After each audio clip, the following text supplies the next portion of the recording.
And when you dig into this Bible and look into who's doing all the killing, you discover that the God of the Bible, which is not the creator of the universe, is the one doing all the killing.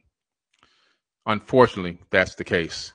And so the true demon, the true darkness, the true dark night, the true evil and malice is coming from the one that you're dropping on your knees and crying to every night. You have to understand what you are doing. If you're going to base your entire eternity on one book and never really research it, never read every single word for word, and go back and research it and break down the context and look at different perspectives and find out where the original text and information came from, if you're not going to do that, then that means you really don't care about this God that you claim you love. What's happening is you want self-preservation. You don't want to die in this lake of fire. And so what you're doing is going through the motions, and you're hoping that you do just enough of the motions to make it in. You just skate right on in. I just skate right on in there, right? But in true reality, what you're doing is you're lying to yourself and everyone else. Because you don't love somebody you love. You know what that person's favorite color is. You know what kind of perfume or cologne they like. You know what they like to wear. You know where they like to go on trips and what they don't like and what they like to hear you say and what they don't like. You know all this stuff about a person when you love them. You know all their relatives. You know the brothers and sisters, the uncles and aunts. Over time, you get to know everybody, right? Well, some of you at 40, 50, 60 years old, you done had all these years to learn all about this God you love and this Christ that you love, and you don't know nothing. You haven't even taken the energy, the time, and the effort to learn anything about this entity or these entities.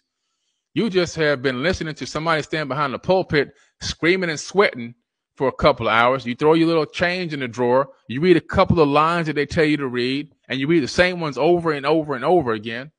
And you look at these fake Bible study books that give these fantasy stories about 2 insects walking on and 2 deer walking on at a time and 2 ticks walking on at a time and 2 ants walked on at a time onto the boat and all this kind of craziness. And then you go, man, I did real good. Forgive me for my sins. Now I'm going to heaven.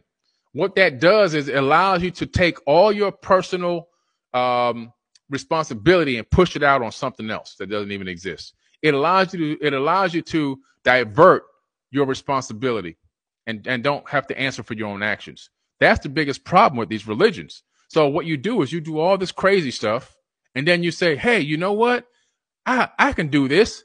I can commit this quote unquote sin because all I got to do is beg for forgiveness. So now I go and I beg for my forgiveness. If you're Catholic, you got to pay some fee at this thing, and then you can do all this stuff, go through these rituals, and then you're good to go again. I'm fresh. I reset myself. I'm good to go.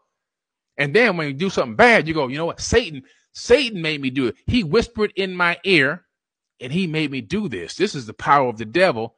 And now I just got to beg for this forgiveness again. I'm reset all over again. And so this is a vicious cycle that happens.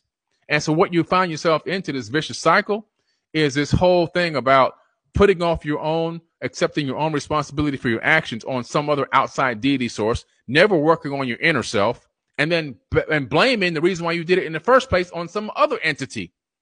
And this cycle happens throughout your entire life. And then you think you're going to die and go to this magical heaven.